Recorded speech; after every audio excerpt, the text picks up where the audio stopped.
Welcome to this new episode of Sartorial Talks. Today we are in Paris, and we are not in a nowhere place in Paris. We are in a very specific place, and I'm so happy that we are here today at my friend Alexandre Chapellier, the soul and the heart and the founder of Cinabre in Paris. Hello, Alexandre. Hello, Hugo. Welcome to everyone. Welcome. Yes. So when I say I'm happy to be here, normally it's always usual for somebody to say, oh yeah, I'm happy to be here. But today I'm particularly happy to be in this place, and I explain you why. This place is the new shop of Cinabre. Cinabre, you may already know them if you are following Parisian gentlemen for a while. And so it's a brand that Alexandre created 10 years ago and is dedicated to high-level, high-end accessories, bow ties, scarves, bandanas, caps, flowers, boutonnières, etc., etc. We will go through all the ranges of products. But today, I'm specifically happy because he's welcoming us in a spectacular shop. I can tell you, I've been visiting with Sonia hundreds and hundreds of shops and boutiques and ateliers around the world, but this place has a special soul. And I can immediately tell you, ladies and gentlemen, if you ever visit Paris, if you are from the UK, from America, or from another country with an English-speaking language, you have to pay a visit to this place. If you are interested in the sartorial art, if you are interested in anything which has something to do with craftsmanship, genuine artisanship, you have to visit this place, because this man that is sitting just beside me has done something totally incredible in this place. I give you a little brief. The first floor is the shop itself, in which you will find everything about Cinabre, and we will go through in details about what this house has to offer. But then you go to the second floor, the offices, and then the third and fourth floor,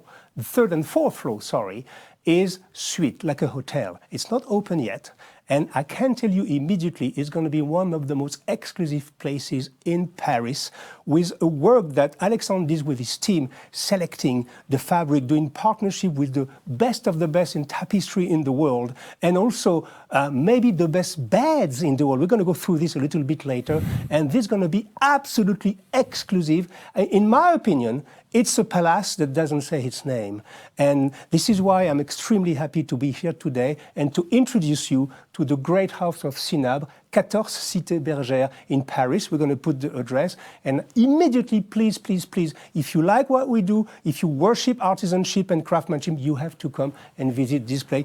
Hello, Alexandre, how do you do? This is the second time I'm asking you this. Thank you very much. Thank you for this wonderful introduction. And I'm very happy after 3 years of hard work to welcome you here. Yes. And to show you all the intensity and creativity that we have put here with all the craftsmen that have worked on this wonderful project. Excellent. And you may ask yourself why this man is receiving us in a robe. This is a robe in toile de Jouy, which is the traditional fabric in front that normally you use for curtains or for the walls, but very more rarely for robes. So I explained to you why. It's just because he's receiving us at home. And in the second part of this show, we're going to speak about black tie, white tie, anything about formal and semi-formal attires, because we know a lot of you, a lot of our viewers and subscribers are asking about that, because it's an extremely interesting, but at the same time, hyper-codified world in which we're going to try to find our way. But this is going to be the second part of our interview, and this is the reason why he decided to receive us in his robe, because that can be let's say an extravagant interpretation of black tie, but more on this in a moment. So, first of all, let's introduce our subscribers and viewers to Cinabre. So, first of all, Cinabre is a French word that it's a color, right? That's right. It's a red mineral. So in English, as far as I know, it's Cinabre as well. And it's when you extract this stone from the earth, it's a deep, very deep, impressive red. Yes. So that's why we have this red signature on most of our pieces. Okay, so it's a beautiful name, Cinabre. Yeah. The people call it Cinabre. I like it very much. Oh, by the way, I wanted to introduce you to somebody else, which is right there in the shop, because as I told you, there are two suites, like a hotel, at the third and fourth floor, and this gentleman put it but pushed it to the extreme limit of refinement, were dedicating a butler to welcome everybody in the place, in the shop and in the hotel. What kind of hotel? Bed and breakfast. It's a suite, private suite. There's 2 of them. And it's my pleasure. So I asked my director, maybe you can zoom out to see a little bit of the shop, and then you can show the beautiful Camille, which will gonna ring the bell like it was in the past. Exactly. So, ladies and gentlemen, this time I can say welcome to the wonderful house of Cinabre. So back to you, Alexandre. Oh, I say Alexandre, of course, in French.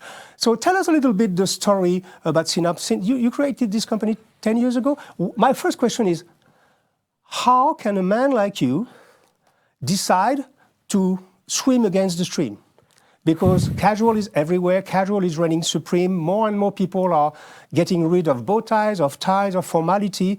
Why you decided 10 years ago, where the casual was exploding, to literally swim against the stream and create a high-end accessory boutique?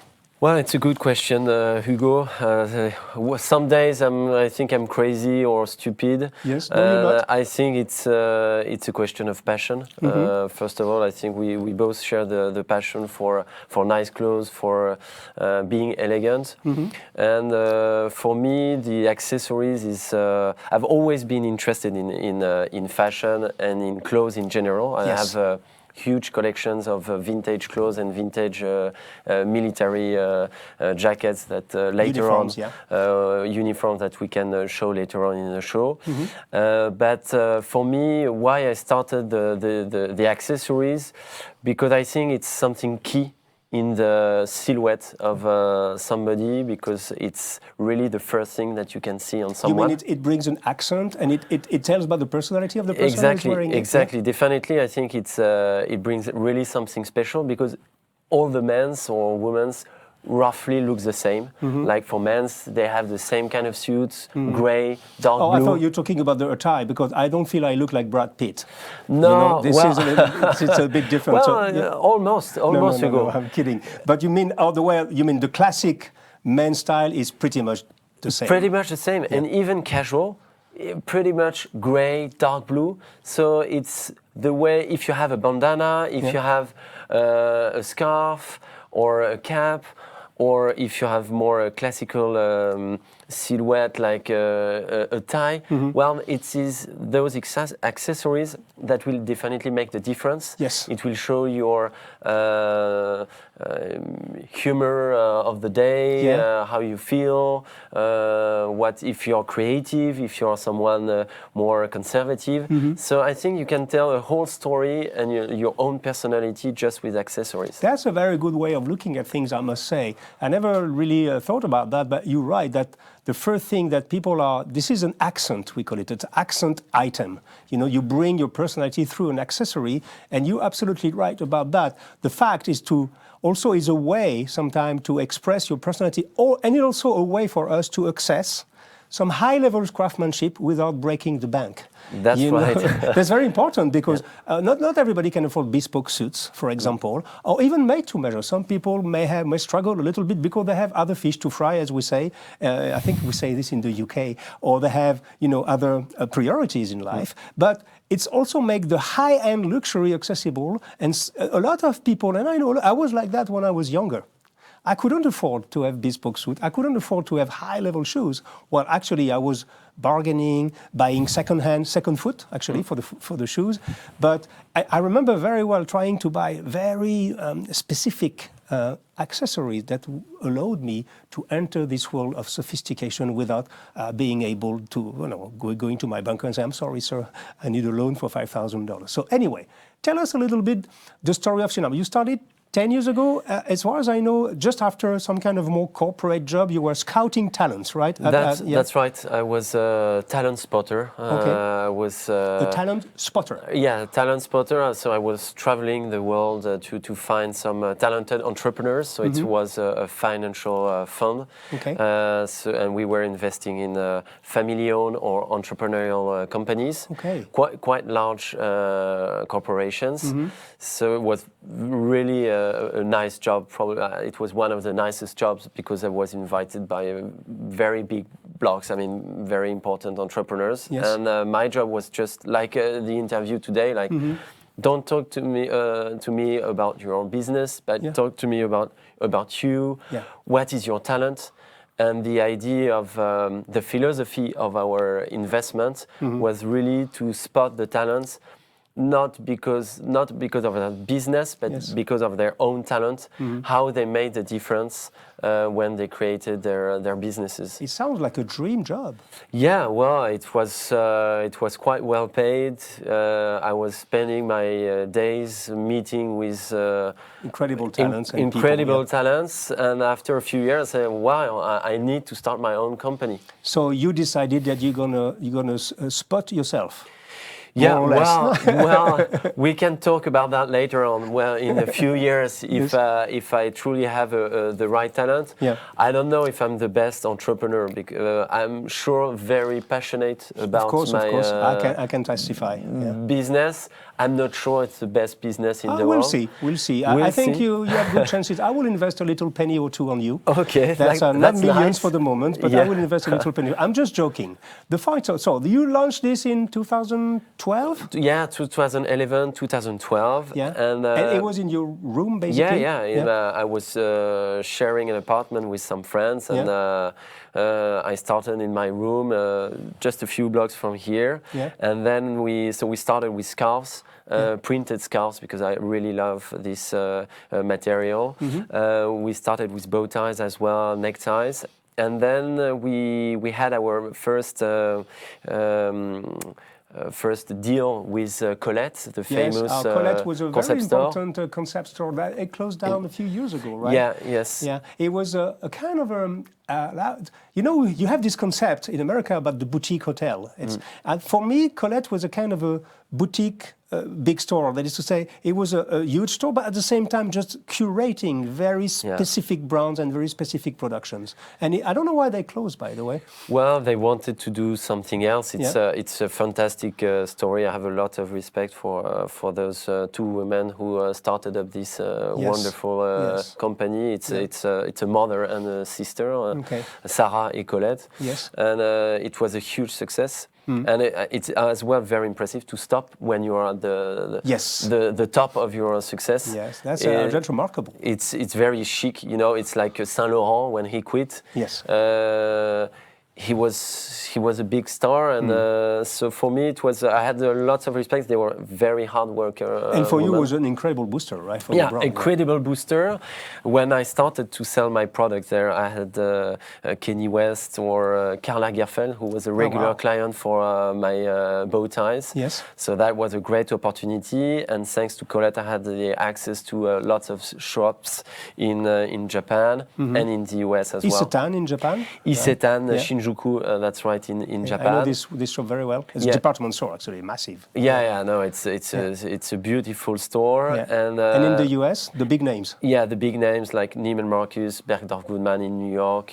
So all these business partners really helped us to develop the company. Yeah, and you participated to the light of France abroad, because this is something which is very important for you. We're going to come back in a moment on that. Is that most of the things that you are selling here are made in France, right? So we're going to speak about that a little bit later. So you are starting Colette and then Neiman Marcus quite fast, actually. So you had a progression, and then you had a big deal with the president Macron in France. When did it happen? He was not president at the time when he contacted you, right? That's right. Well, so at that time we were like a fashionable brand at Colette. Yes. But we were missing something else, and we had the team of Monsieur Macron.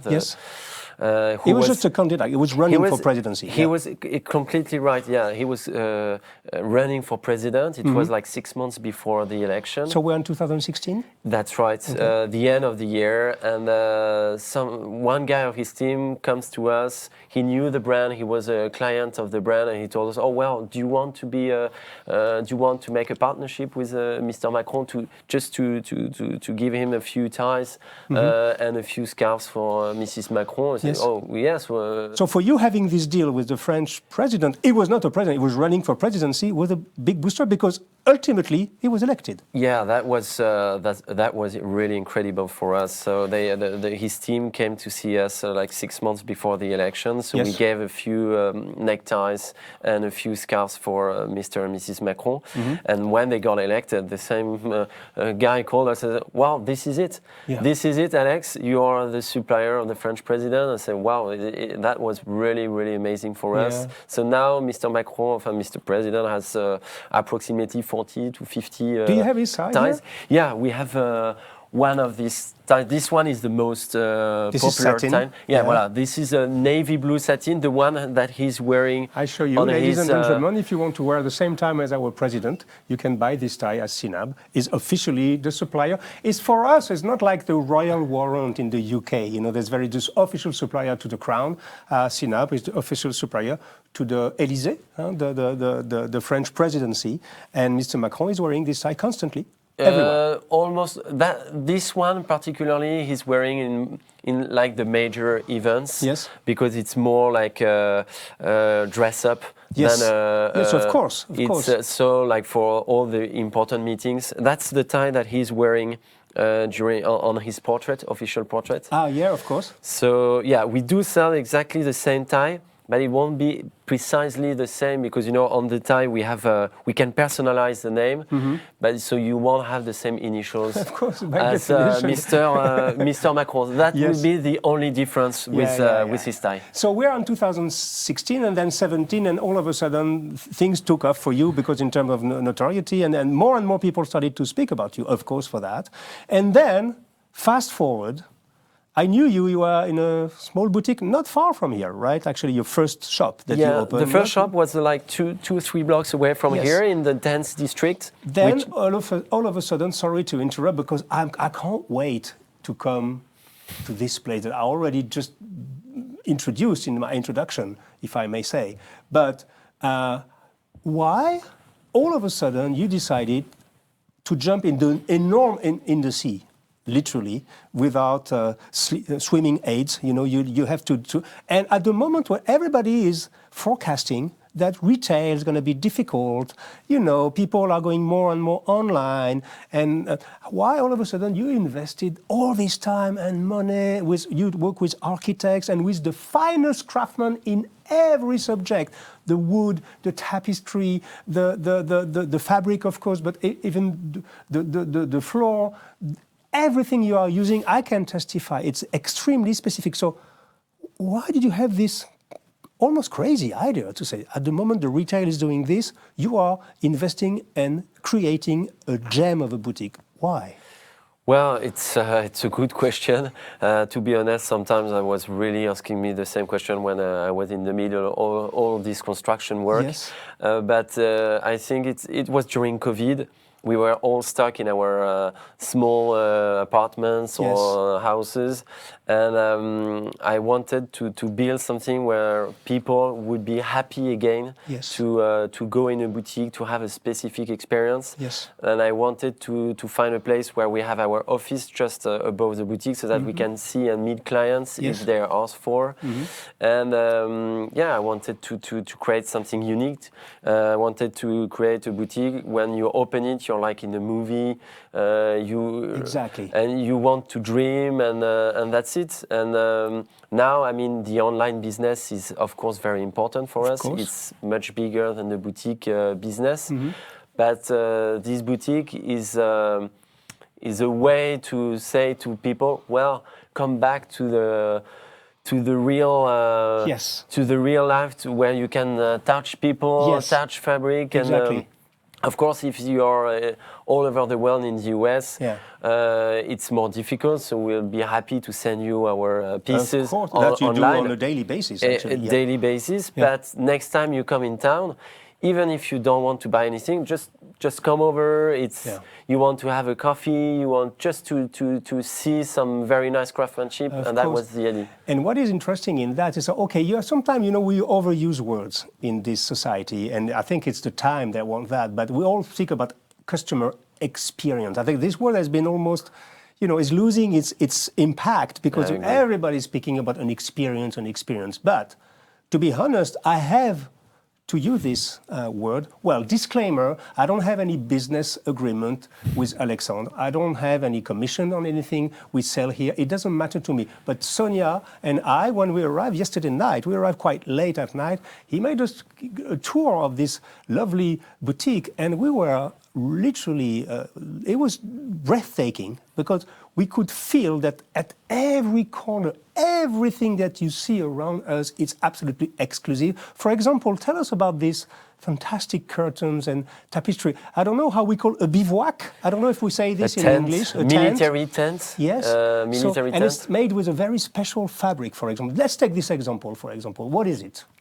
So this is a bivouac, a military, a kind of vintage military tent that we rebuilt inside the store. Yes. I really like the military universe, so for me it was making sense to do something like that. Of course, yeah. And so we did a collaboration with Pierre Frey, who is a very famous fabric supplier. Pierre Frey is like the Rolls-Royce of fabric for homes, more than for tapestry and curtains. That's right, that's right. So we did a partnership with them. We found this pattern, who was the pattern used by Napoleon for his own tent a few years ago. It means they opened their archives for you? They opened the archives. So this pattern is available for other clients, but we made our own color. Okay. You can see actually this pattern in a different color, but in a Napoleon museum close to Paris, in Rueil. Okay. So to tell you that this is truly the right pattern. So for us, it was more to have fun and to make this kind of Napoleon tent inside. And then the idea of this project is to invite the best craftsmen and to show in this boutique their talent. Yes. So we had a guy spending a week or even 2 weeks just rebuilding this tent inside the boutique, and that's just part of it. I could talk about the painters, letter painters, and stuff like that. For example, I see in front of me butler and cashier, very important cashier. Of course, this is a shop here, and I can tell you it's hand painted, and you hired for that a very specific guy whose art is letter painting. That's right. That's what he does. That's right. So. Sometimes I think I'm in a niche business. Yes. Well, letter painting is even more a niche. That's an ultra niche. Yeah. But that's amazing. I mean, it's amazing, and it's amazing to see Victor, actually, that's his name, painting on the walls. So just for 2 words, he will spend a day. Yeah. So who in this world spend 1 day just to write 2 words? For me, this and on top of that, who's gonna hire a guy and will accept to pay him for 2 days to paint 1 word? But he painted a lot of things, even on the front door. On the front door, it's beautiful. It's just behind the curtains here, and it's gold painted. Yes, it's really beautiful. So on the door, as for traditional craftsmen, we have written all the products that we'll sell inside. It's gorgeous. It's absolutely gorgeous. And I will ask my director, we are recording in the live condition. I'm going to say there's something here behind me, is the turntable.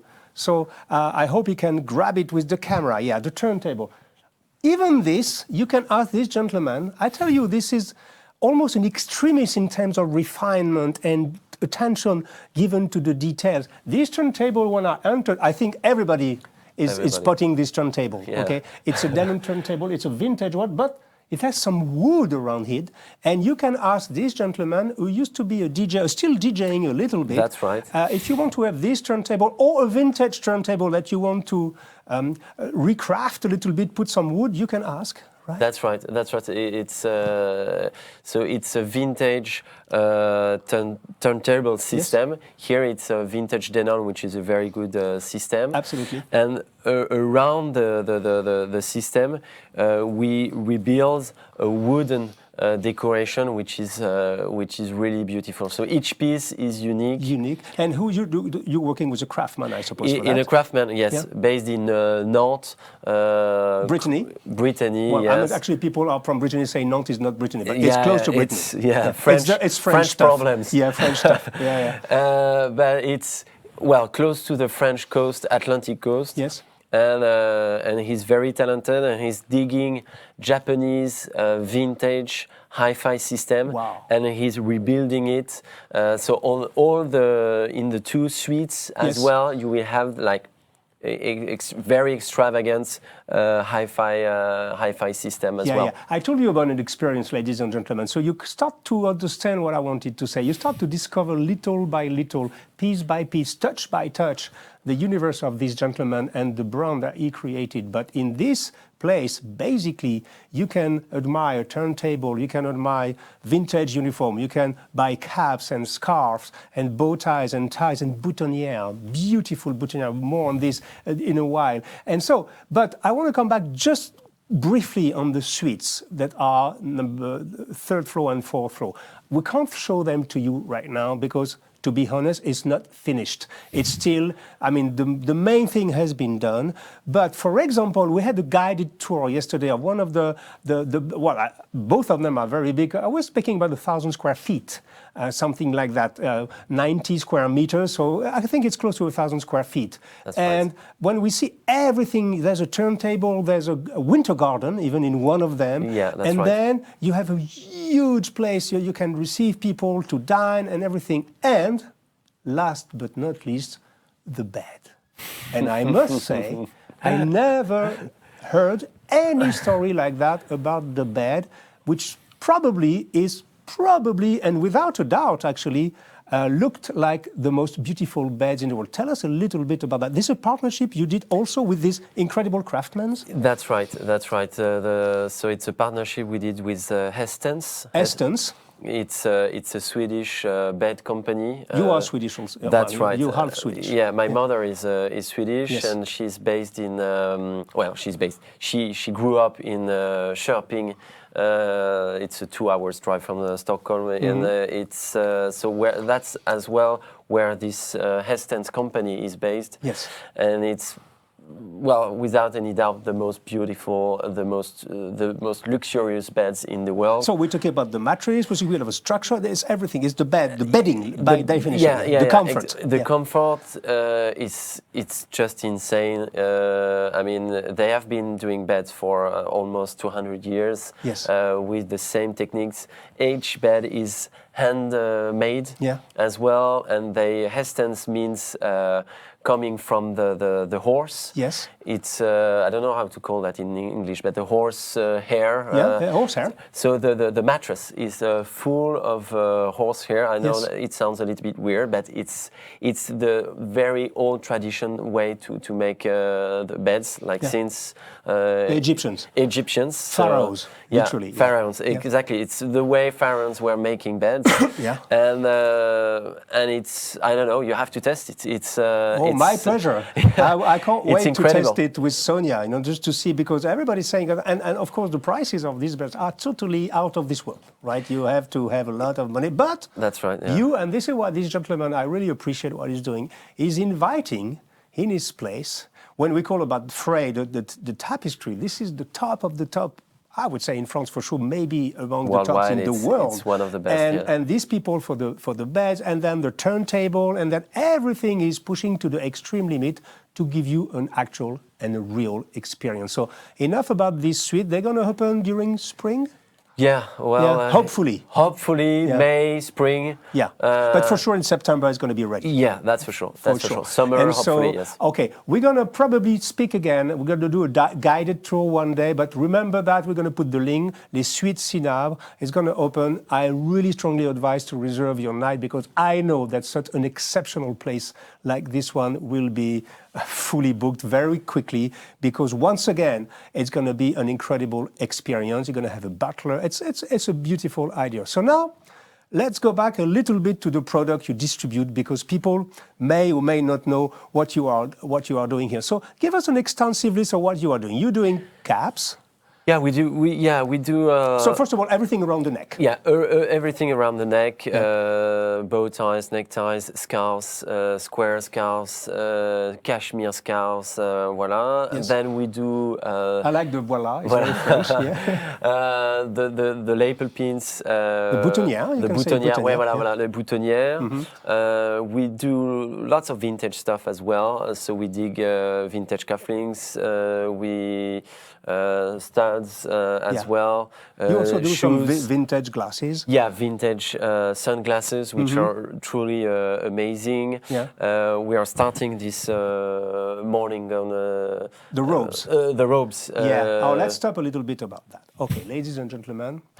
Well, this is, I must say that I really, I don't practice too much the art of the robe, but I've seen this gentleman the whole day. We recorded the same show in French just a few hours ago, and we're speaking about the robe, and I said, well, that's very interesting. So he's wearing the robe, which is for me the next step in the sophistication. And if you are on your sartorial journey, you may consider to say, why, after all, am I putting so much effort to be elegant outside when I meet people, strangers, or people that I know, but outside of my home? Why all of a sudden should I, loosen my exigence and loosen my standards at home and be like, in an old jogging and an old sweatpant and, with old socks with holes everywhere?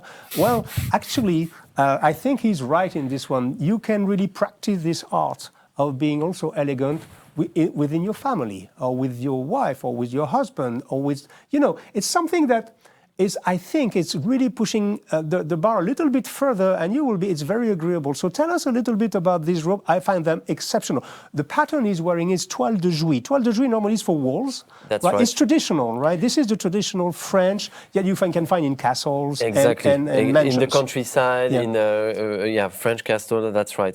So it's made to order? Yeah, it's made to order, dressing robes, robes, yes. The translation of robe de chambre is called robes. Robes. It's very easy. Yeah, okay. Thank you very much for Don't worry, for my your pleasure. English support. Yeah. So these robes, it's made to order, and we are increasing the collections. Every month we have some new design coming in. So if you come to the boutique or if you call us, you can choose the color of the velvet, the fabric you want. And of course, the size you want. Yeah. And for me, it's a wonderful way to dress up. I'm a little bit crazy, so I like to wear it every day. But and people know you in the area, right? Yeah, people know me in the area. When I go and buy some croissant in the morning and say, "So mean in this," they say you're just falling from the bed, literally. Yes. And then they see me coming back for lunch and say, "Wow, this guy is always dressed the same way." And no, I think it's nice, even for parties. It's a cool way to dress up. Well, you have to be able to pull it off. Of course, you have to be a seasoned sartorialist. So you have to be able also to express your personality without any restraint. Yeah. But at the same time, for me, I really like that. So it means that if somebody in the US, in the UK, or whatever around the world, or if they want to visit the shop and they can browse a different fabric, you can choose among different fabric and you can make it for them, right? That's right. That's right. So this one is actually one of our first prototype. Yes. And so we are improving some details. There will be fully lined as well to have something like really top luxury. Yes. I like that a lot. And so we were at browsing. You're doing a little bit of luggage also of That's right. Leather, we do some leather tote bags. Yeah. We are expanding as well. We are launching some perfumes as well, because each suite will have its own perfume with the candles. We have lots going on. Yeah. We have a sweatshirt as well. Starting, we want to do a sartorial sweatshirt that I mentioned yesterday evening. Absolutely. Which will be like a state-of-the-art sweatshirt. The idea for us was to build a sweatshirt like you build a nice jacket. All right. With a real attention to the shoulders, to the fabric.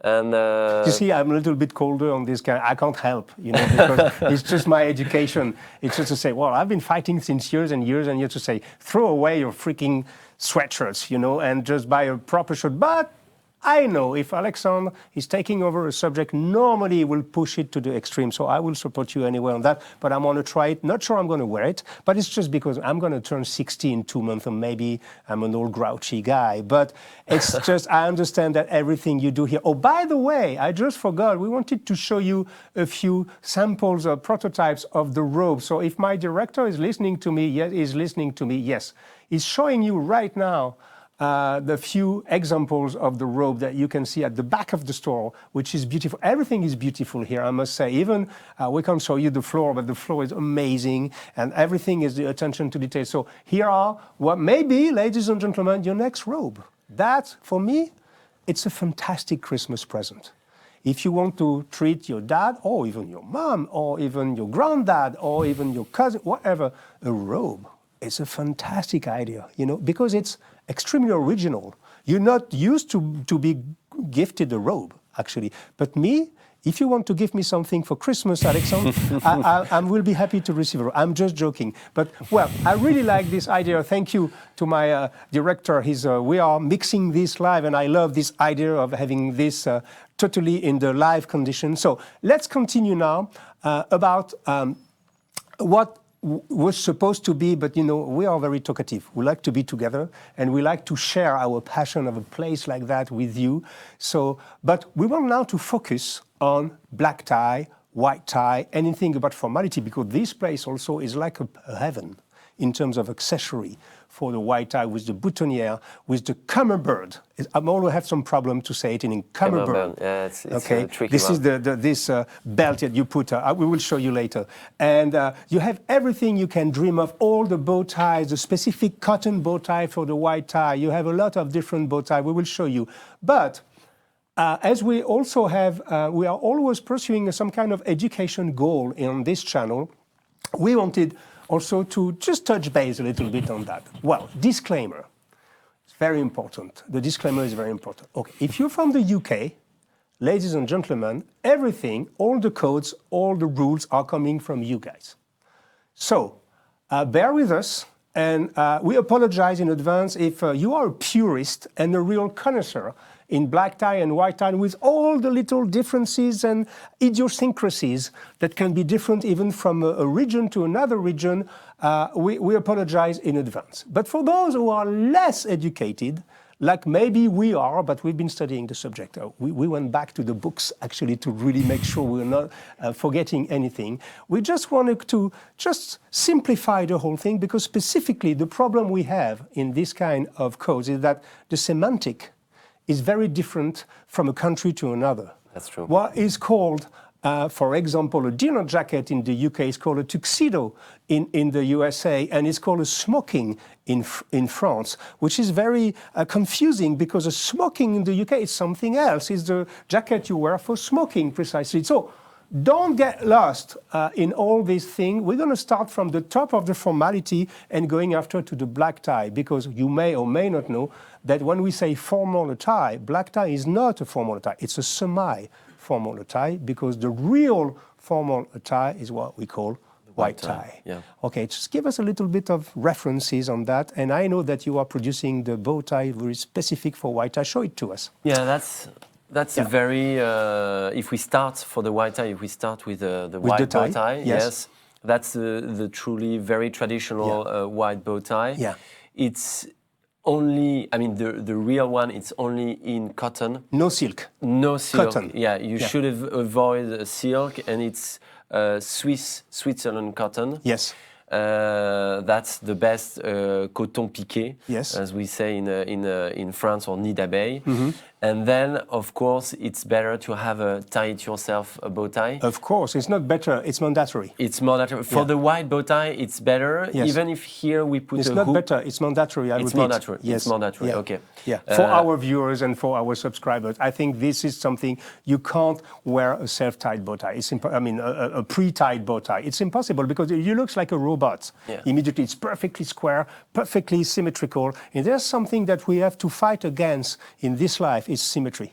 You know, it's everything has to be perfect. No, we love the poetry of imprecision. We love to show, not to show to the world to show off, but to have a little bit of humanity, even in the way you tie your bow tie. This is a beautiful gesture, in my opinion, and I know people from the UK will agree with me on that. That is so much better to do it by yourself, even if it's a struggle for many people, including myself. I can give you a secret. Actually, the best bow tie I'm wearing are tied by my wife. She has a very specific way of tying a bow tie that nobody knows.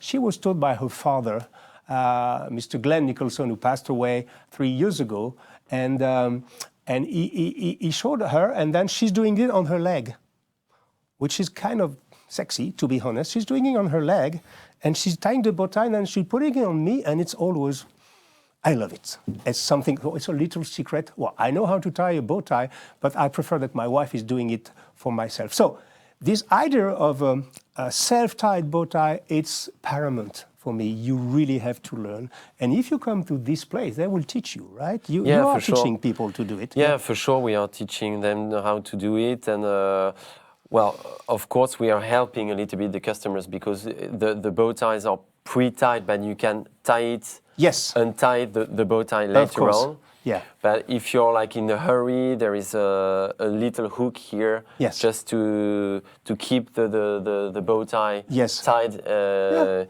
But for sure, it's on all our bow ties are hand tied, and you can untie them afterwards. Yeah, and you know, ladies and gentlemen, of course, this is not white tie. We're going to explain white tie a little bit later now, actually. But if at the end of the party you want to do this, you know, this is so chic.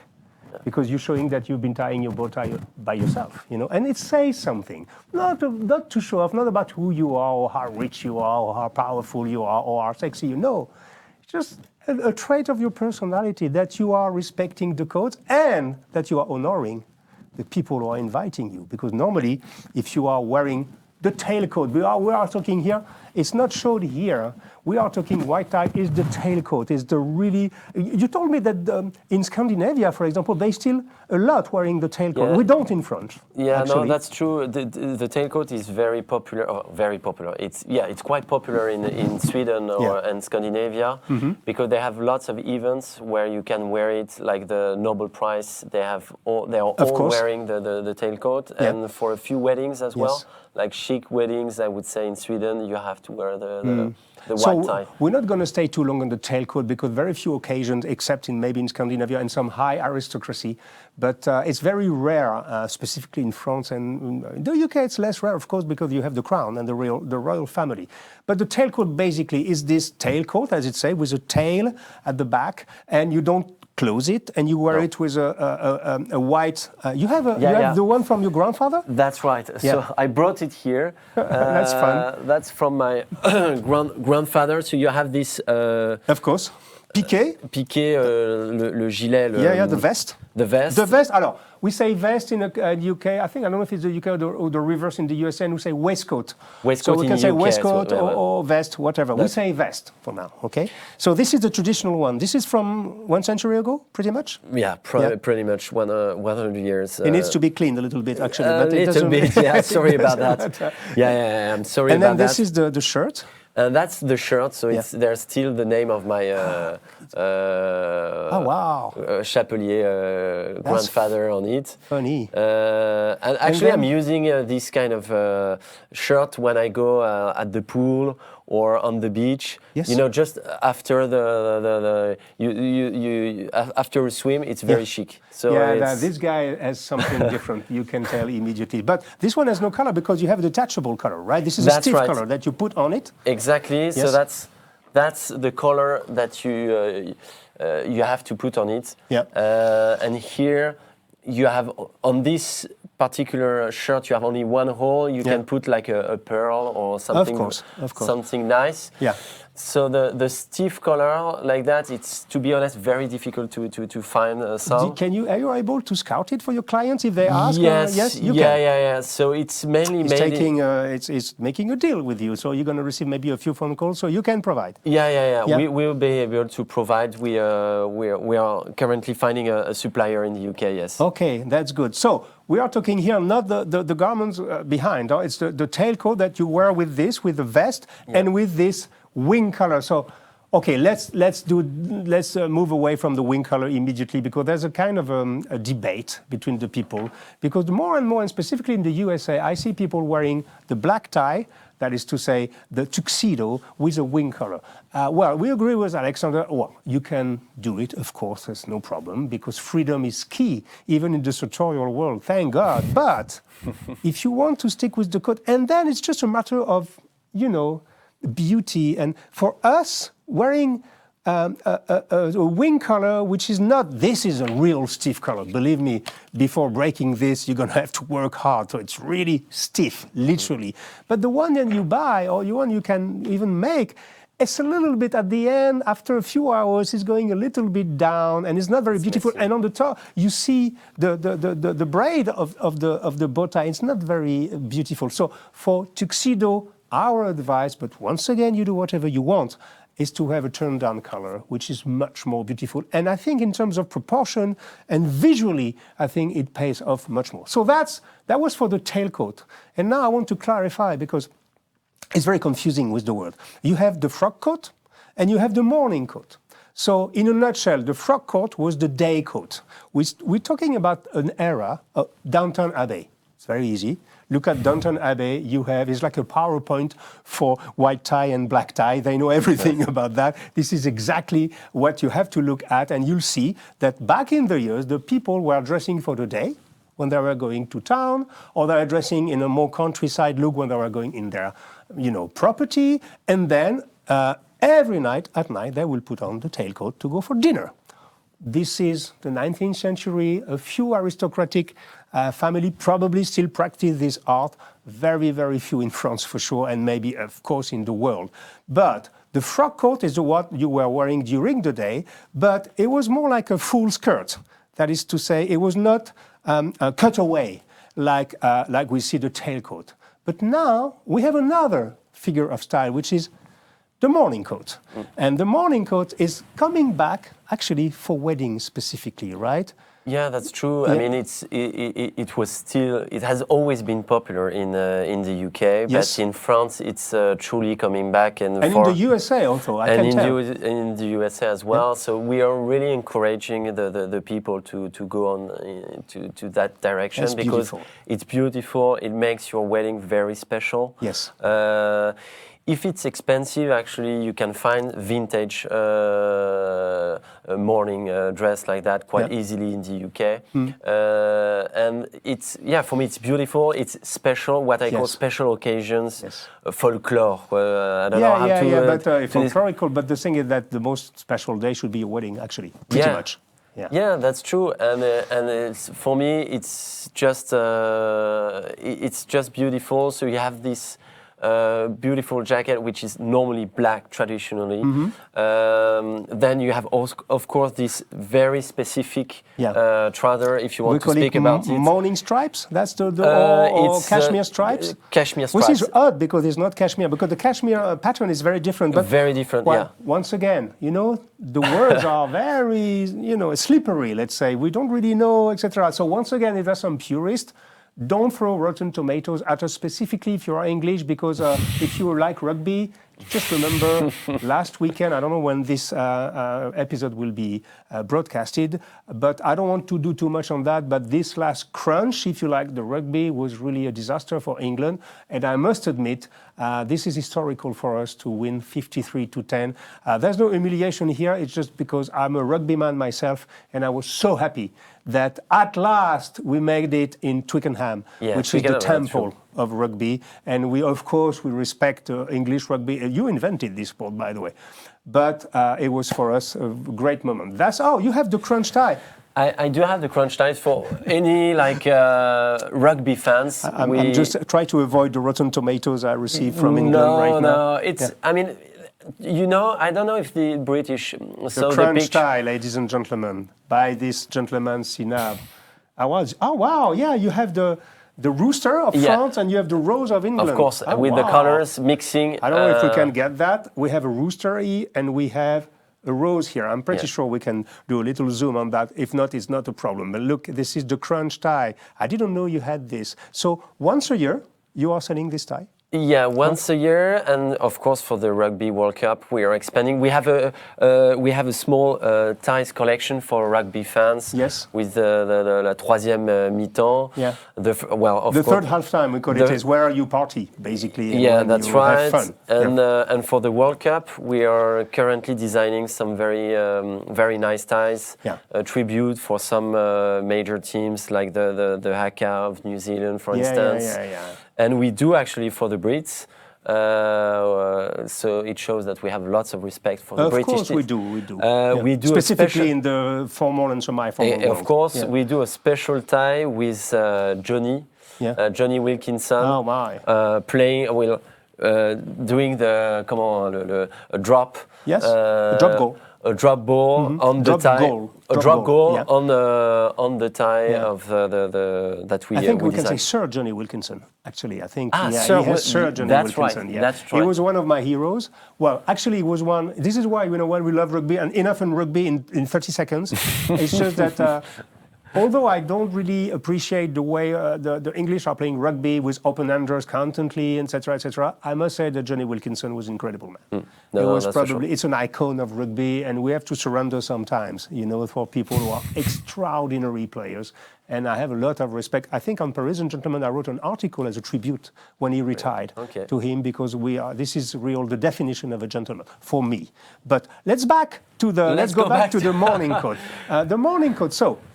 The difference between the frock coat and the morning coat is that the morning coat is a kind of a fusion between the frock coat, which is totally closed and fully skirted, and the tailcoat, which is totally open. And this one is somewhere in the middle, with a little cutaway. That's right. And it gives all the style to the thing. So you wear this during the day. Yeah, during the day, during the wedding day. Yeah. It's interesting to know that in some countries, they do wear this during the day, and they go to black tie in the evening. Like this during the night. Exactly. Yeah. Specifically in Germany. Yes. It happens sometimes in France as well. Yes. And then, so you never have to close the jacket. That's something we see you have to a lot of avoid. Pictures of people closing it. You prefer not to close it. Drama. For me, it's a drama. So you keep it open, specifically if you have a beautiful vest below. Creme like that is beige. White or ivory. We can say ivory, beige, whatever. It's beautiful. And then you can play with a very colorful tie. Because you don't wear bow ties, ladies and gentlemen, with a morning coat, you wear a tie. You wear a tie. So the most traditional among us will say, it's better to have a darker tie. Again, the rules are a little bit darker ties, etc. But you like to break this rule. I like to break these rules. Yeah, in some countries they really advise to have like a gray or light gray tie if they are really conservative. But for me, it's a wedding day. You have to put some colors, some happiness. Otherwise, it's gray, dark gray and black. So it's great to bring some colors, and that's this is your style. There's no problem. Because that's the idea also of a semi-formal or formal attire. This is formal in this case.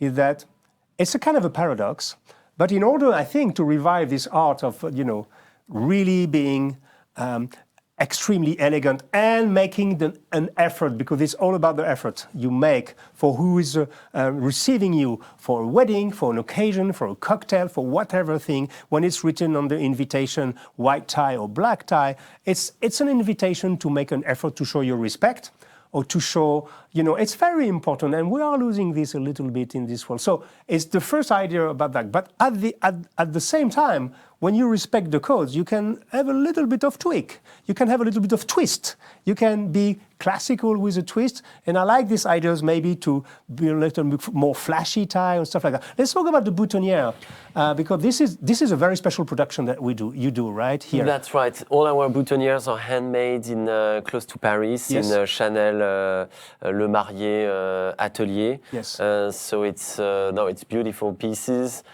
Here we put a very traditional, classic white flower, which is really classic for a wedding. Yes. But to give you like an anecdote between the ties and the lapel pin, the flower. Yes. The boutonnière. You can the say boutonnière for yeah. the boutonnière for my own wedding. Yeah.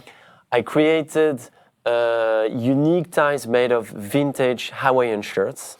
So all the ties were made were unique.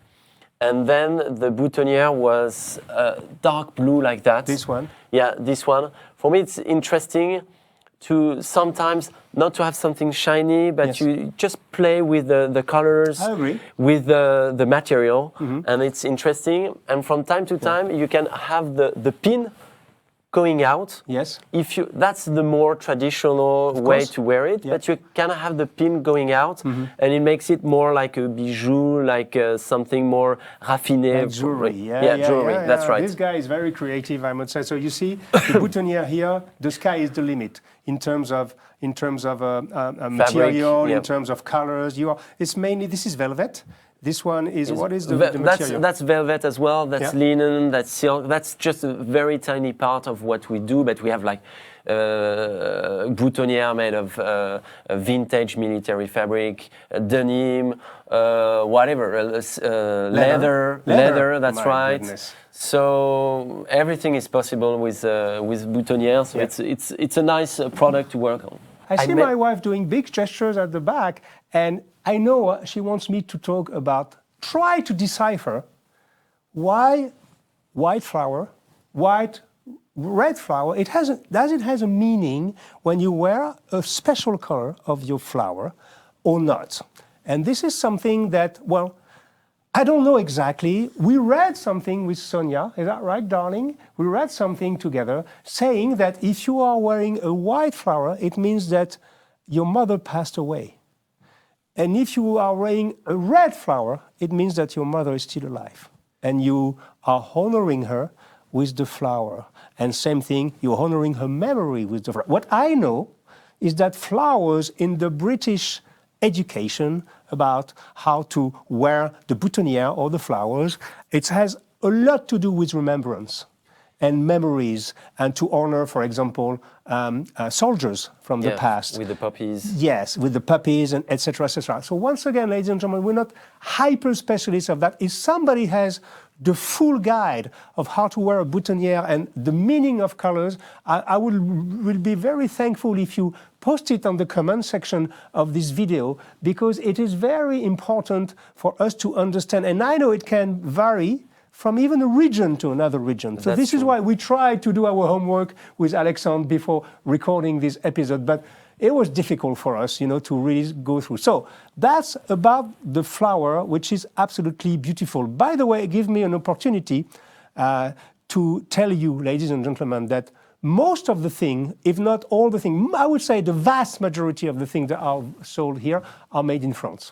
And this is something important. We're going to show you for example, the atelier, which is in the Loire-et-Cher region, right? That's right. If my director can charge the video on the little atelier that Cinabre is working with, that will be nice, because we want to show you that if it's written made in France and handmade, it's not only a claim, right? In your case. True. That's true. It's our own atelier. In this atelier, we make all our bow ties and neckties. Yes. It's all handmade. Yes. And it's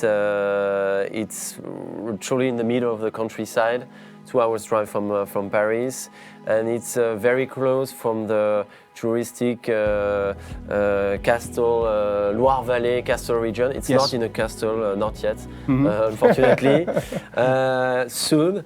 Actually, we're working on a project to probably open a small hotel there, to have the atelier downstairs and the hotel rooms upstairs, because the region is truly beautiful. Yes.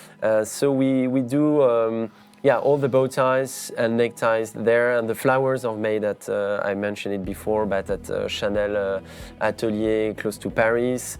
So we try to do all the scarves of made in France as well. So we try to do a maximum of pieces in France. That's the philosophy Which is of the not brand. easy these days with the cost of labor. It's difficult. It's difficult. It's really it's really a struggle because it's expensive.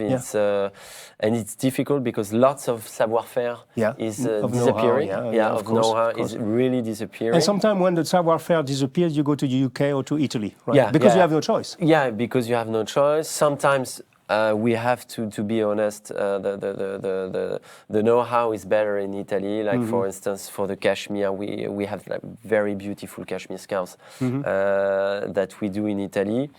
Otherwise, in the UK for very specific pieces. Like the pump, opera pump, for example. Opera pump, But we're a little bit more on that right now, actually. So now let's move to the black tie. Okay, so tuxedo in America, dinner suit in UK, or whatever you call this. Once again, you can comment. You see, I'm very taking gloves with the British people, but they invented pretty much everything about the codes.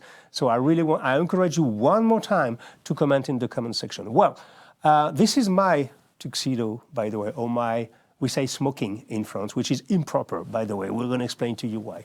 Basically, this is a classic.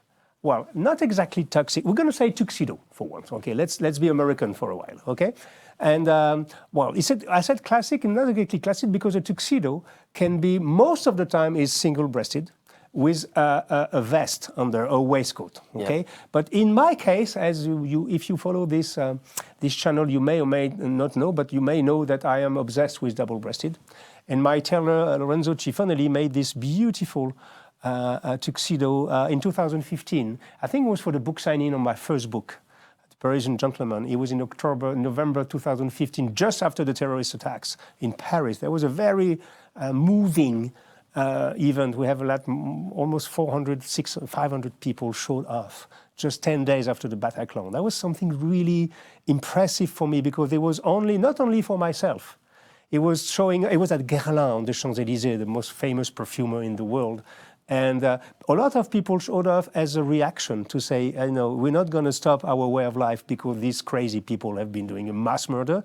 We can still stay tall, stay strong, and we don't want to give away our culture. That was I have a lot of memories with this tuxedo. Okay, back to the style. Very simple. And this time, pique lapel.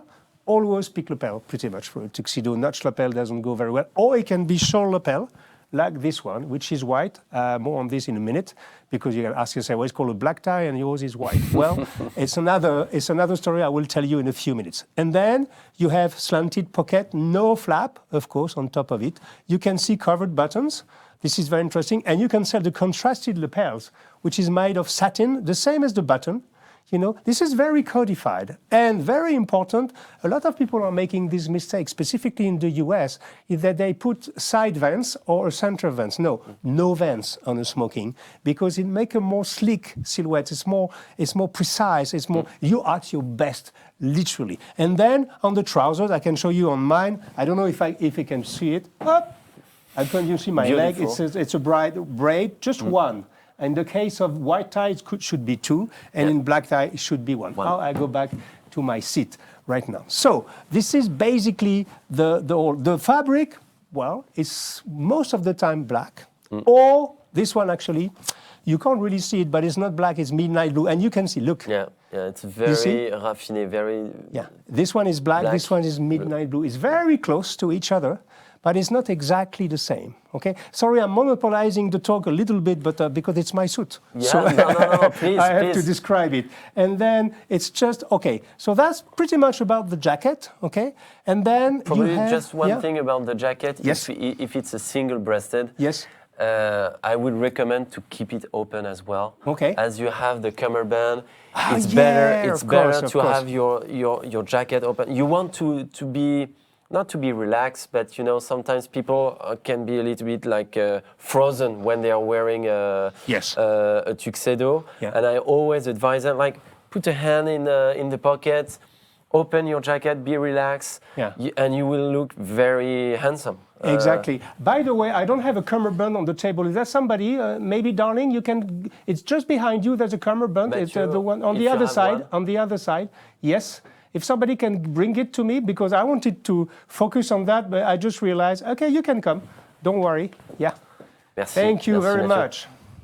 Okay, so ladies and gentlemen, this is the Cinabre interpretation of a cummerbund. So this is a belt that you are putting on your belly to make a transition between your trousers and your shirt when you're wearing black tie. Can you describe it? Yeah, so it's a really... It's very high level, I can tell you immediately. It's a beautiful silk. So it's a traditional cummerbund. So you have the camera is here. Yeah. You have the folders like that towards the upwards, top, upwards. Yeah. We made a small hidden pocket for the casino. For the casino, if you're playing at the casino in Monte Carlo, like of course. $1 million in your pocket. Of course, at least. At least, of course. Not me, huh? And then we have, like in all our pieces, we have our special label where we can put initials or names or dates. Yeah. Actually, I used to have the tuxedo of my grandfather. Yes. And I had his date and name on the inside the pocket, and for me it was always moving to wear this his pieces, and this. It's a little strap. Little strap. Yeah. You put it in the button of your trousers. Yeah. And just to be sure, it makes it clean. It makes it clean so that you're not having the belt coming up. This is beautiful, I must say. And then you have this clothing section. Yeah, the clothing section is beautiful. You're expecting to be you're a geek, right? Yeah. We spent almost a year to find these clips. It's because usually you will probably notice for cummerbunds the clips behind are truly ugly or really cheap. Even if you pay like a huge amount of money behind, it's horrible. And so we spend really much time to find the right the right thing to clean it like that with some elastic as well. Elastic strap, extendable. Well, ladies and gentlemen, if you're looking for high-level cummerbund, you know where to come here. Cinabre. You can order this online. You have this in black and midnight blue? Black, midnight blue, and in different sizes. Yeah. Of course, you can adjust the size behind. Yeah. But even if you can adjust the size behind, we have a medium, large, extra large, so that whatever your size, just give us a call or send us an email. We'll find the right sizing for you. Okay, now let's continue our guided tour about the tuxedo. And so we have the shirt now. So the shirt, once again, we're not going to come back to this, no wing color in black tie. This is just our opinion. Well, actually, it's kind of a rule. And now, okay, I know some people said, because I had a talk with Marc Guyot years ago, last year, and we were debating about this very important subject about the wing color. I know, it's all about, it can sound a little bit superficial to you, but the very famous philosopher Nietzsche was saying that the ancient Greek, they were superficial because they were deep. Because to have a surface, you have to have a depth under. So I don't want to go too far on that, but the thing is that this is very important sometimes. Put some joy, put superficiality, put some beauty, put some elegance in your life, because it changed something. I think we're living times where we take everything so seriously. Everything is a subject for a fight. Everything is a subject for a debate. Everything is subject to express your political opinion, to hate each other. To Twitter is creating monsters, literally, of people who are harassing each other. Well, here we are advocating for a little bit of lightness in life, a little bit of beauty, a little bit of elegance, and a little bit. Let's be playful. A little bit. It's so important in life. If you don't have this transcendence, I'm not talking about only religious transcendence, but it can be also, you can find the transcendence in many sectors of life.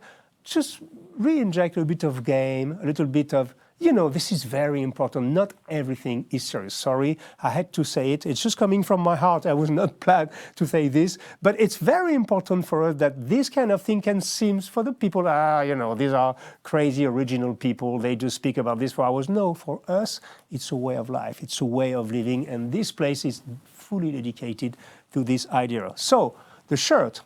Okay, you don't show the buttons, basically. It's what we call a hidden placket. I think it's placket or no placket. So when you have a normal shirt, you can show the buttons. This is for black tie, so you don't show the button. Normally, the fabric is called piqué, and this is a textured fabric. Or you can have, like me, actually I show my button because this one can be worn for black tie or for white tie, because you have what we call the studs. Yeah, those ones are mother of pearl. And I have a bib. It's called a bib. Yeah. Okay, Marcella, bib. You have one without the pleats. Yeah. I have one which is pleated. Yeah, and, mine is coton piqué. Yes. And mine is coton, and it's a very interesting. So, well, I know you have to have. Some people say, well, I don't know if I'm going to buy a tuxedo because maybe I don't have sufficient numbers of occasion in life to wear it. Why not? Well, actually, I think it's coming back little by little. But a shirt with a bib, you have to have one. It's something is not very expensive. I mean, it is expensive, but you're going to love having this. And it's very important and very, when you put on this, you feel like, you feel powerful all of a sudden. It has an impact on the way you behave. I don't know if you noticed that. Something when people, even putting in small accessory, it changes the way they behave. Did you notice that? Yeah, for sure. Yeah. For sure. So let's continue now. Enough for the shirts. And then, so we have the studs. Yes. And we have the studs. You can have several colors for studs, of course. Yes. Here you're wearing black studs, mother of pearl, which are very nice as well. Traditionally, for a white a croisière, tuxedo, some people might say, okay, it's better to have like mine, the white pearl like that. Yeah. For me, both are working perfectly well. And same for the cufflinks. So let's go to the cufflink, because you love cufflinks, right? We do have lots of vintage cufflinks here in store, and it's it's funny to play with them. Those are fun. They're funky a little bit. They are like like vintage. Show it to the camera. Don't move too much. It's not very rare cufflinks. It comes from Sweden, so it's quite I would say basic cufflinks, but it's funny because it has the Swedish crown on it. Oh, okay. But it's you have to play with it. Yeah, me, I just do mother of pearl, very discreet. Yeah. Okay. Don't worry, ladies and gentlemen. We'll explain to you why I'm wearing a white dinner jacket at the end of this segment on black tie, because black tie and Jacome is wearing a white. What the heck? What is that for? But we'll explain to you later. Let's finish our guided tour. So we're at cufflinks and then socks. Okay, I'm going to show you my socks. Maybe they have holes because it's almost not mandatory. I'm just joking. But this is silk socks, black silk socks. And it's beautiful. It's so it's important. Don't put red socks. Well, I mean, you do whatever you want, once again. But it's more interesting, The idea is the fluidity of the silhouette. I agree. Okay, this is why we put a cummerbund, for example, is to make a transition between your legs and your torso. And the idea is to be as sleek as possible, as elegant as possible. So go for black silk socks, because this is the way to go. And shoes. And the shoes. So you see a lot of patent leather right now. I'm going to do a disclaimer immediately for me. I'm wearing a double eyelet derby, which is not for the purists, absolutely not a figure of style. But me, I love Pierre Cortet. I love this beautiful arca with a little bit of a golden leaf here. And I love it. And I love it because it's just the way it is. But you are wearing the real black tie. Yeah, the very traditional opera pumps. Yes. It's quite difficult to find them. We do have some in store as well. It's so it looks a little bit strange when you look at the shoes. Yeah. As I mentioned it before when we were talking together, sometimes people say, are you like wearing the shoes of King Louis XIV? And say, well, I hope so, but it's not the case. I would like to, but it's not the case, unfortunately. So they are obviously quite fancy, very shiny, with this very cute, very chic little note. Yeah. But again, it's always what I'm telling to clients, even when they are scared with like a flowerish tie. It's just wear it, just try it, just look at yourself, not like that, but just look at you in the mirror with 2-3 meters, and you will see that it's fine.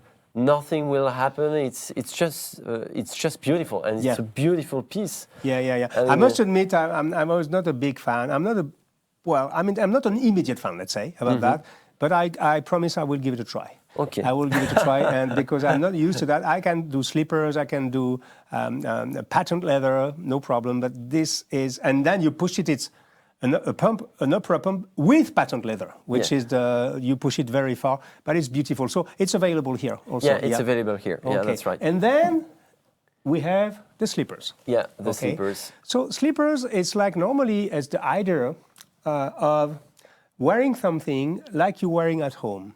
And so I don't know if it's a misunderstanding or what, but I've seen so many gentlemen, now it's becoming a little bit of the big thing to show up at a black tie even, wearing pantoufles, we call it chausson in French.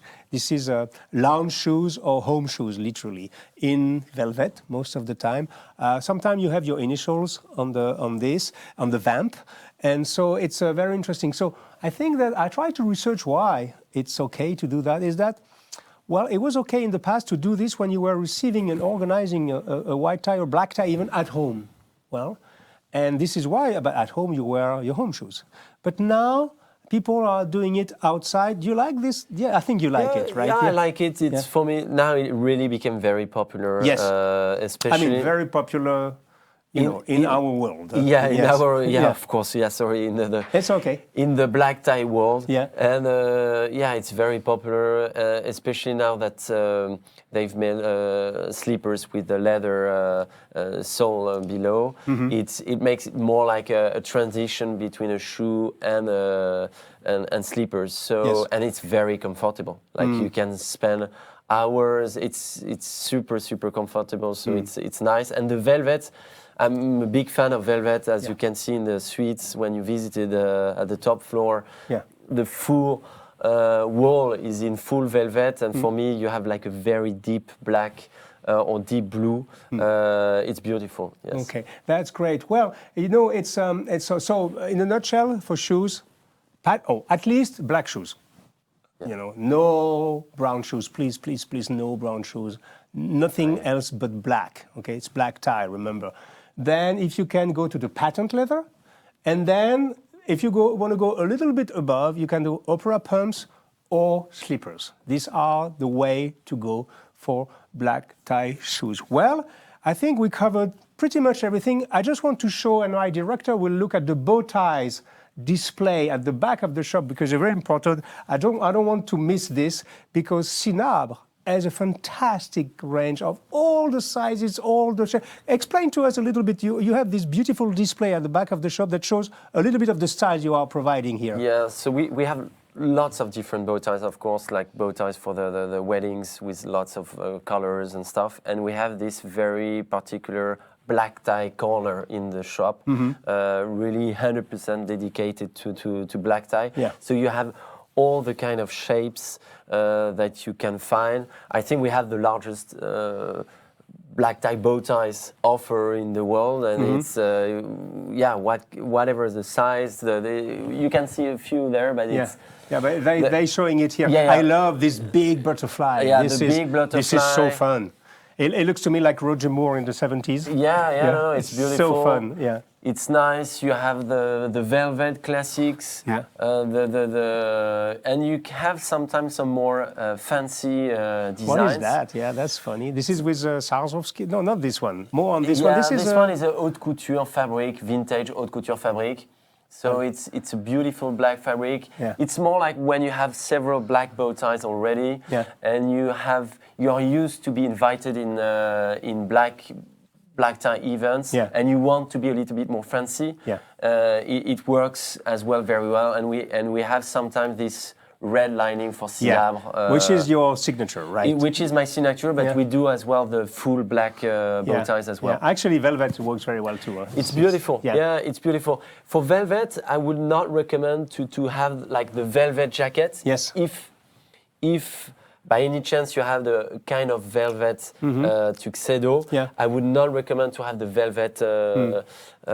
By the way, thank you for reminding me this. And to add a little bit on the confusion about the tuxedo, or the smoking jacket, or the dinner jacket. What they call in the UK the smoking jacket. It's most of the time it's in velvet, actually. It was back in the years used when you were in the gentleman club or in a party and you wanted to have a cigar, you would remove your jacket and put on a smoking jacket to go and smoke a cigar. Normally you could have a hat on top of that to make sure your hair doesn't smell the cigar. But it is, and now the problem is that in France we call a tuxedo a smoking. It's very strange. So you see how the words are slippery a little bit. So basically, in a nutshell, a black tie, a tuxedo is what we just described. The fabrics are called baratea. Most of the time it's the gold standard for that. And then after you have a smoking jacket, which is more in velvet, that you can show up at a black tie even with a velvet jacket. No problem with that. It can be blue, and sometimes it can be also of extravagant colors because it's something that is unleashing on the market right now. I remember Chiffonelli a few years ago. They had some green velvet jackets, some pink even velvet jacket. You have to be able to put it up, but it's totally okay. And then you have, so you understand it's very complicated to find your way inside this. My advice is be simple. Go to the point and make sure you understand what you're doing. And this is not a big deal. One last point. You may wonder why I'm wearing a white jacket. So first of all, this is a beautiful fabric by Dormeuil, which is a British-French company. And it's a mix of wool, cashmere, and silk. It's a beautiful fabric. Yeah, it's beautiful. Yeah, it's beautiful. Okay, why white? This is with a shawl color, so with a constructed, of course, the material on the lapels is satin. But the thing is that why white? Well, I know Alexandre is calling it a cruise tuxedo. Yeah. A cruise smoking, we say in French, or a cruise dinner jacket. Well, because it sounds like normally during the first transatlantic trips, like for example the Titanic, or not this one of course, there it was kind of okay to wear a white tuxedo in black tie events. And today, in my opinion, is more like a matter of the climate. And if you go in a place where it's extremely hot, or in the summer, or let's say spring, summer, I think it's totally okay to wear it white. You like it, huh? Yeah, for me it's definitely my favorite setup with mix. It's really beautiful. It's very chic, very glamorous for me. Humphrey Bogart in Casablanca.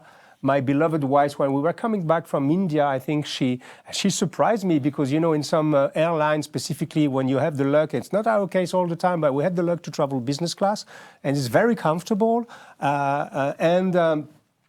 I was looking at, we had like thousands of movies, and she was looking at Casablanca. And I rediscovered, you know, Humphrey Bogart. I don't want to compare myself to Humphrey Bogart, absolutely not. But he was wearing exactly this kind of tuxedo. His lapels were a little bit smaller than mine, you know. Yours are quite yeah, big, well, yes. that's a little bit of my, obsession. I like large lapels, maybe too much sometimes. I went very far on the subject. So anyway, Sonia reminded me of Casablanca, and it's for me the epitome of effortless, because this is very comfortable, and of course Bogart was incredibly effortless in this film. But I like the white. So it's okay, but I think you have to be able to pull it off. It's not that easy.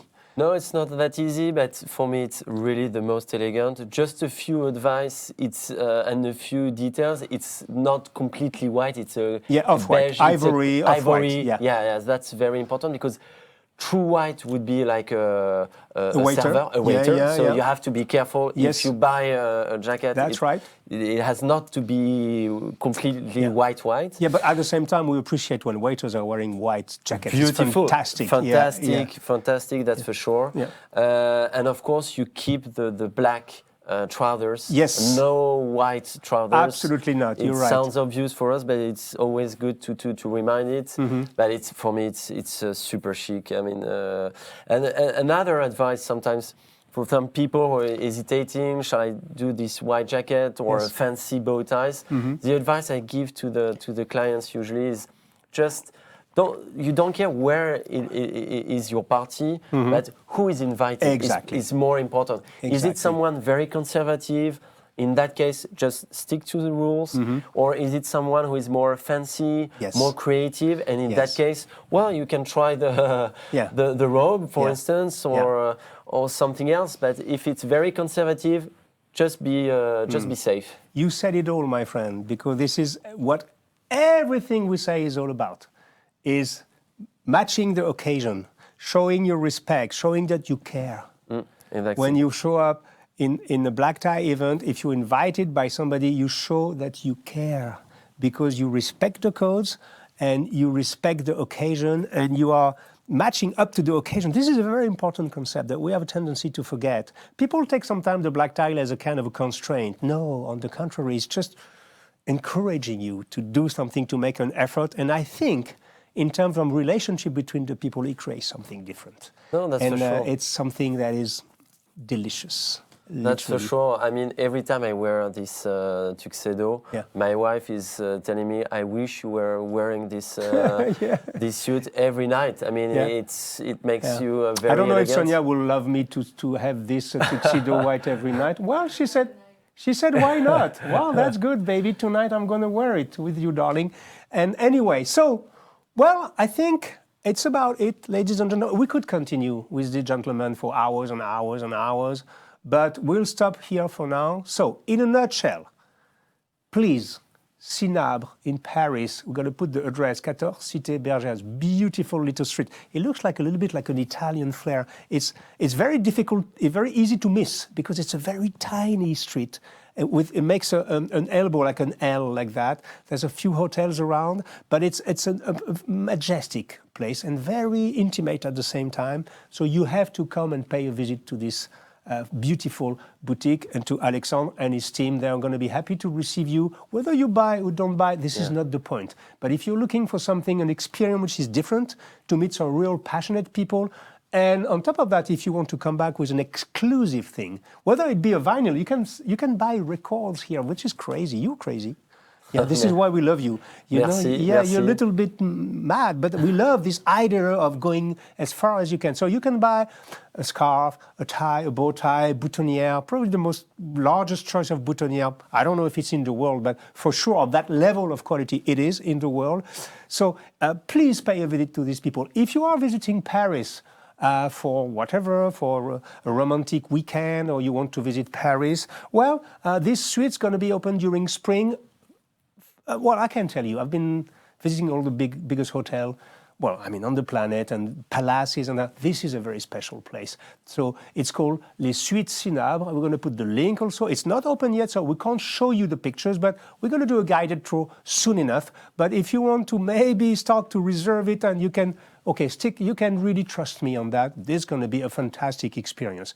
And then, of course, you can access to Cinabre online. The web store is open 24/7 by definition, and you are selling all over the world, and you can find all these beautiful ranges of cummerbunds, of, I was about to say camembert, no, cummerbunds. Not yet. Not yet. Maybe it will come, okay, of flowers, boutonnières, of bow ties, and all the fantastic accessories. That's it for today, ladies and gentlemen. Thank you, Alexandre, for your Merci beautiful. Hugo. And for some who just want to pay a visit without buying anything, it's no pressure, of course. I have a nice collection of military uniforms that I change the display quite regularly. So if you're interested in vintage uniforms and nice jackets. You want to show one or two? Yeah, Just for the last word. For the last word, I have this, for instance, this beautiful jacket, which was the jacket of the secretary of Le Shah d'Iran. The Shah of Iran, the Iran Shah. Wow, that's in the 1960s. 1960s, which is truly this beautiful. This is a tailcoat, by the way. A tailcoat, beautiful. And show me the Spencer, of the Canadian Spencer. This is my favorite. That's your favorite. That's for our Brits, friends. A beautiful mess dress. Wow. So the men's dress, it's okay if you're military, you can come with your ceremony uniform. It's totally okay in a black tie event. And even if you're not a military, you can have it vintage. It's totally okay to show off. Just for fun. And this is a beautiful one. It's a beautiful piece that I bought in Canada from the 60s as well. Beautiful flannel. We call it a Spencer, right? Yeah, Spencer. That's why the Spencer is the jacket, and the full set is the mess dress. Yeah, it's a short jacket. Yeah, it's a short jacket. Beautiful. beautiful. It's nice. I think I still have the name of the pilot because it was inside somewhere. Yeah, whatever his name is. Yeah, whatever his name. Yeah. No, it's a beautiful piece. So you don't sell this? This is your personal collection? It's my personal collection. It's just for fun. Yeah. And it's just if you want to have a look around and see those kind of pieces, we'll be happy to welcome you. I told you this man was out of this world. He's different. He's the only guy who spent times and hours to show you something he doesn't sell.